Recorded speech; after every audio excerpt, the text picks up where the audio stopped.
محمد صلی اللہ علیہ وآلہ وسلم تمہارے مردوں میں سے کسی کے والد نہیں ہیں، لیکن اللہ کے پیغمبر اور نبیوں کی مہر یعنی سلسلہ نبوت کو ختم کر دینے والے ہیں، اور اللہ ہر چیز سے واقف ہے۔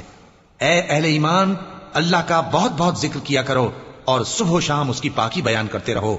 وہی تو ہے جو تم پر رحمت بھیجتا ہے اور اس کے فرشتے بھی، تاکہ تم کو اندھیروں سے نکال کر روشنی کی طرف لے جائے،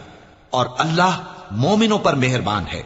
جس روز وہ اس سے ملیں گے تو ان کا تحفہ اللہ کی طرف سے سلام ہوگا، اور اس نے ان کے لیے عمدہ ثواب تیار کر رکھا ہے۔ اے پیغمبر، ہم نے تم کو گواہی دینے والا اور خوشخبری سنانے والا اور خبردار کرنے والا بنا کر بھیجا ہے، اور اللہ کی طرف اسی کے حکم سے بلانے والا اور چراغ روشن۔ اور مومنوں کو خوشخبری سنا دو کہ ان کے لیے اللہ کی طرف سے بڑا فضل ہے،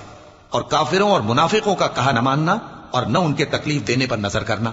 اور اللہ پر بھروسہ رکھنا، اور اللہ ہی کارساز کافی ہے۔